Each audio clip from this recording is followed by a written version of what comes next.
This is all that remains of a church that was bombed during the war, just the bell tower. We're kind of falling in love with Dong Hoi here. It's really pretty, peaceful. More cars than bikes. Well, the car to bike ratio is definitely bigger here than other Vietnamese towns. So once again, I find myself in a place in Vietnam where there's lots of development and no people. This road here is a dual carriageway plus an extra lane on either side for bikes, I guess. So there's 6 lanes here, and every now and then a car comes. I've seen 3 cars, maybe a handful of bikes, and yet we've got big developments like this. This is a really smart looking new hotel. Looks pretty luxurious. Have no idea who's in it. I've been to the beach, which is just behind here. There's a handful of people on it. Looks like they're building another derelict resort here. I say that because up and down the coast here we've seen big hotels and resorts just derelict in towns that are far more well known than this one and have more tourists. So if they can't fill those, how are they expecting to fill this? This is a really nice town, Dong Hoi, but still I don't think there's a demand for this kind of development just yet. So this is the big intersection. 4 big roads meet here. It's a roundabout. There's 1 bike and another one approaching. But we've got all these big roads leading off it, and it's so quiet. Down there, dual carriageway. Seriously though, if any town deserves to have a flourishing tourist industry, it's this town. It's such a lovely little town, and it's got a beautiful beach and such a nice feel to it, and the people are really friendly. I really hope all this development really works out for them because they deserve it. It's a beautiful place.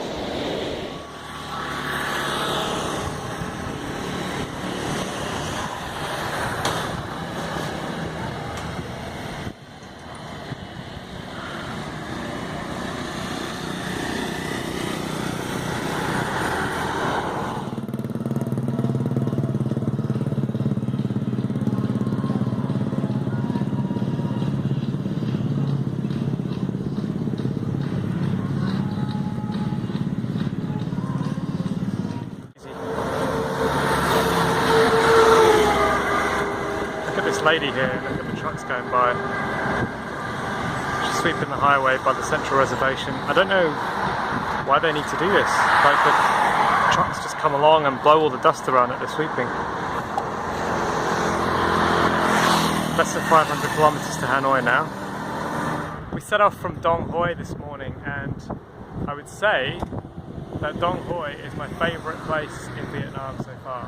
Just had a really nice balance of peace, and the coastline is really pretty there. It's just a pretty town, and we're heading on today. It's probably the first day that we've not really got a place in mind for tonight.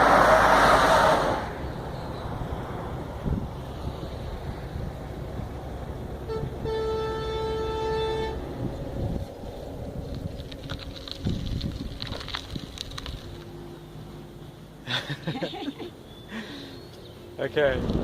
These are my friends. Hello. Their English is really good.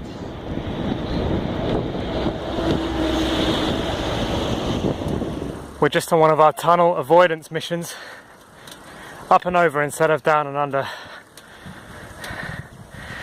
Does mean you get the road to yourself. Don't get any more stereotypically Vietnamese than this. A triangle in a field. Not sure what all those little huts are over there. There's a massive brand new church here. Look at that.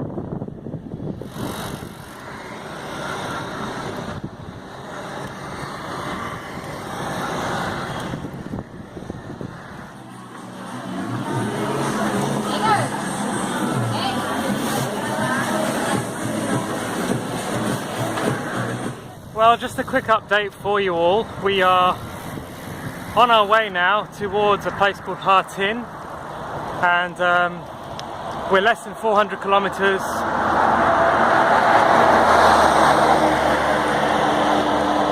We're less than 400 kilometers from Hanoi now, so that's really quite exciting. We feel, I mean, it's still a long way, but we feel more or less like we're on the final few days. And we were just saying how Sarah bought her bike. This is the first proper bike that Sarah has had, and wait for the trucks.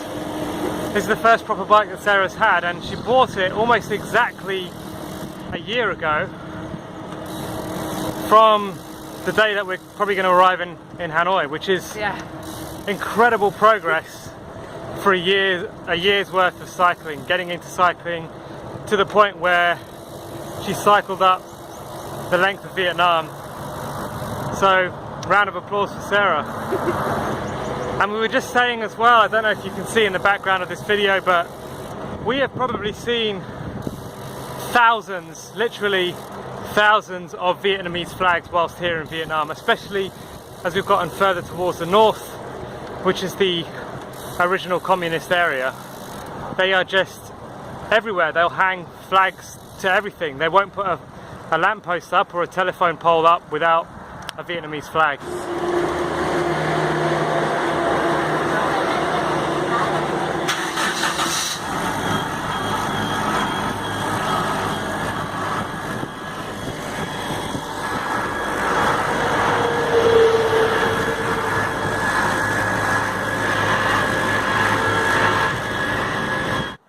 Love these J places. J is vegan, vegetarian, Vietnamese, and we just search for that in Google and then come and sit down, and they bring you a plate of rice and a bunch of different greens. This is the view from our window. Got a women's volleyball club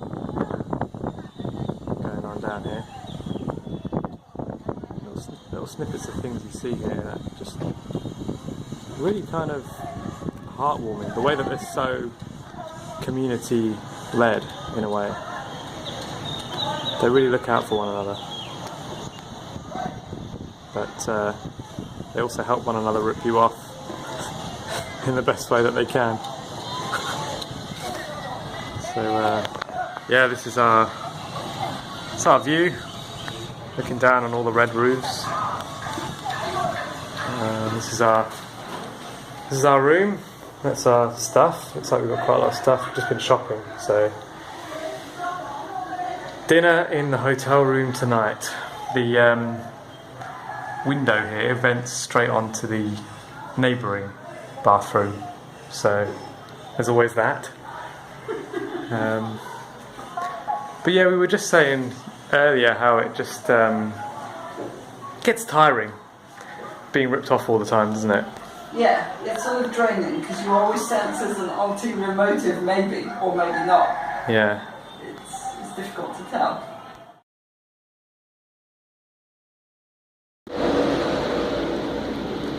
I don't think Vietnamese toilet cubicles are made for tall Westerners.